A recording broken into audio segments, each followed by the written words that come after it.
À l'étape importante, c'est l'étape de notre point de presse de ce jour qui sera animé par le secrétaire général. Monsieur le secrétaire général, je vous accorde la parole pour commencer notre point de presse de ce jour.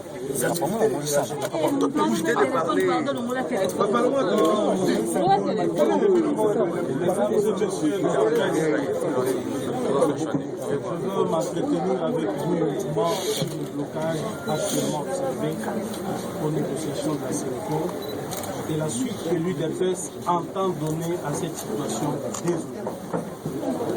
À titre de rappel, c'est depuis le 15 février 2015 que l'UDPS, sous le leadership de son défunt président, son Excellence le Dr Etienne Tshisekedi Wamulumba, paix à son âme, avait amorcé avec sa feuille de route de la sortie des crises une grande campagne de sensibilisation et de mobilisation tant de la communauté nationale qu'internationale en faveur d'un dialogue inclusif pour sortir la République démocratique du Congo de la crise politique artificiellement créée par M. Joseph Kabila et les siens afin de contourner les élections présidentielles et législatives constitutionnellement prévues en septembre 2016.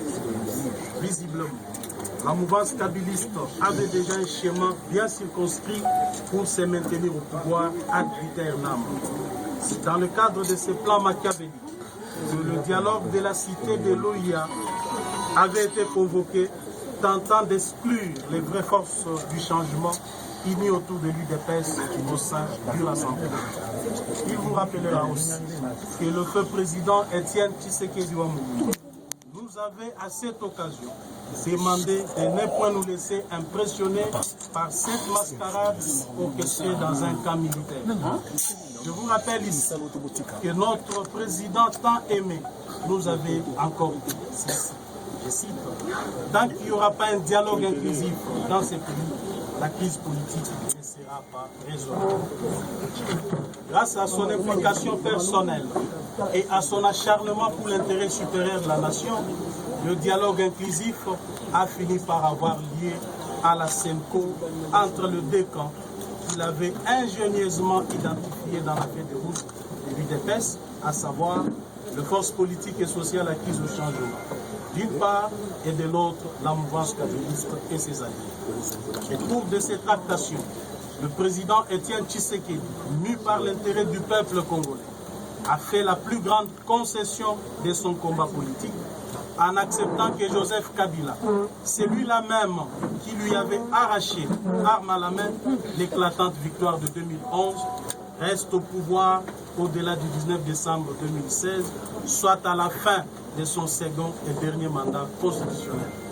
C'est ainsi que l'accord dit de la Saint-Sylvestre a été signé le 31 décembre 2016. Notre volonté de mettre fin à la crise politique à travers un dialogue franc et inclusif a été prouvée. En contrepartie de cette concession majeure et en vue d'établir les équilibres et marquer la volonté de la classe politique d'aller vers les élections crédibles et démocratiques dans les délais convenus, cet accord prévoit dans son point 3 romain 3.3 ce qui suit. Le gouvernement de la République est dirigé par le Premier ministre, présenté par l'opposition politique, non signataire de l'accord du 18 octobre 2016, par rassemblement, et nommé par le président de la République conformément à l'article 78 de la Constitution. Fin de citation. Le point 6, Romain 2.2, dit accord précise avec une grande clarté ce qui suit. Le Conseil national de suivi de l'accord, CENSA, sera présidé par le président du Conseil des sages du Rassemblement. Fin de citation. Mesdames et messieurs de la presse, comme l'on peut le constater et le voir, l'accord n'évoque nulle part une quelconque liste de candidats Premier ministre à présenter au chef de l'État. En exigeant une liste de plusieurs noms pour épuiser un candidat qui lui plairait et en insistant sur la désignation d'un président du Conseil national de suivi de l'accord issu d'un consensus avec lui, M. Joseph Kabila a révélé le fond de sa pensée consistant à s'écarter de la lettre et de l'esprit de l'accord de la Saint-Sylvestre. Je constate avec désolation que le régime actuel aux abois a délibérément érigé des blocages pour ne pas appliquer l'accord de la Saint-Sylvestre. Par ailleurs, ces pouvoirs tyranniques bloquent aussi le processus de rapatriement de la dépouille mortelle du héros national, feu président Dr Etienne Tshisekedi Lumumba, pour la tenue des obsèques dignes de son rang selon le vœu du peuple. C'est ainsi qu'en date du 20 mars 2017, excédé par la mauvaise foi et les manœuvres dilatoires de la famille politique de M. Kabila, tendant à torpiller la mise en œuvre de l'accord, j'avais pris en toute responsabilité la décision de claquer la porte des négociations sur l'arrangement particulier placé sous les bons offices de la CENI. Juste après ma sortie de la salle, le parti prenant avait promis à l'opinion tant nationale qu'internationale que la signature de cet arrangement particulier allait intervenir à la date du lundi 27 mars 2017. Il s'est fait malheureusement qu'à cette date, la signature annoncée avec pompe et tant attendue par notre peuple n'a pas eu lieu à cause de la mauvaise foi de la mouvance au pouvoir qui estime que l'arrangement particulier serait l'occasion propice de récupérer ce qu'elle aurait perdu pendant le dialogue.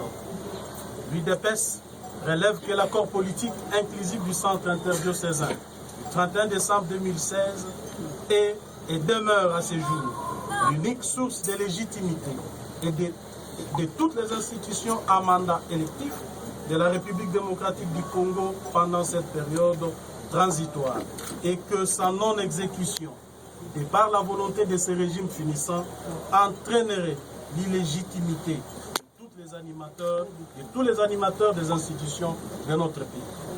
Nous sommes donc en face des gens qui ont abusé de notre volonté de dialoguer pour en finir avec la crise et qui, jusqu'à présent, nous ont considérés comme des politiquement naïfs. Nous ne sommes pas des naïfs. Par ailleurs, le temps du mot d'ordre a sonné. À dater de ce mardi 28 mars 2017, l'UDPS constate que le pays est dans l'impasse.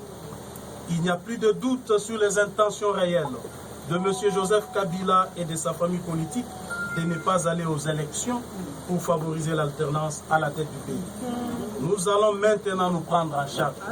Tel était l'enseignement et la volonté de notre président, le fait Dr Etienne Tshisekedi. Quel est le mot d'ordre aujourd'hui? Étant donné que notre peuple croit fermement à l'accord du 31 décembre 2016 qui met fin à la profonde crise politique en République démocratique du Congo et ouvre la voie à l'organisation des élections présidentielles et législatives avant le 31 décembre 2017. Vu que cet accord est la seule source de légitimité et de légalité des institutions, dont le président de la République, entendu que le camp kabiliste a manifesté sa mauvaise foi en multipliant des exigences farfelues et en créant des zones d'insécurité à travers le pays dans le but inavoué d'empêcher l'application de l'accord de la Saint-Sylvestre et par conséquent l'organisation des élections devant mener à l'alternance à la fin de l'année 2017.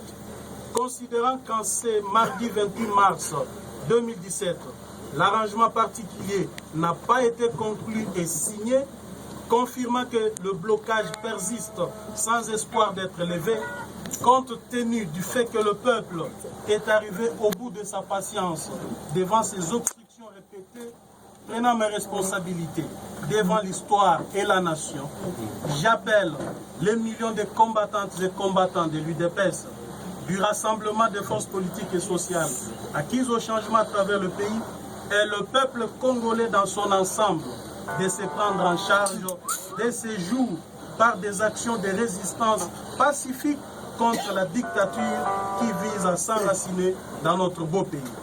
Par la même occasion, j'appelle le peuple congolais à rester vigilant et à se mobiliser pour une grande marche pacifique sur toute l'étendue de la République et dans la diaspora le 10 avril 2017. En guise de protestation contre la non-application de l'accord de la Saint-Sylvestre et la présidence à vie programmée par M. Joseph Kabila conformément à l'article 64 de notre Constitution. J'appelle également la communauté internationale de ne plus reconnaître M. Joseph Kabila comme chef de l'État et d'arrêter toute collaboration avec son gouvernement puisque son second et dernier mandat a expiré depuis le 19 décembre 2016. Les forces vives de la nation, de vous mobiliser dès maintenant comme un seul homme pour barrer la route aux velléités de M. Kabila qui confond la République démocratique du Congo avec un royaume. Les forces armées de la RDC, le policier et les services de sécurité de ne plus obéir aux ordres illégaux car émanant d'un pouvoir illégitime et oppresseur de son peuple.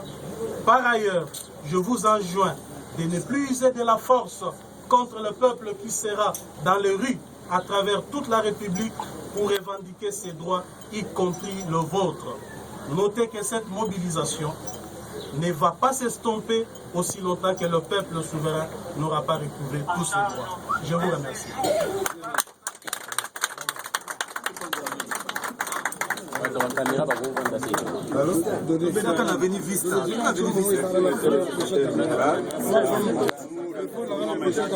De la presse, on peut poser des questions.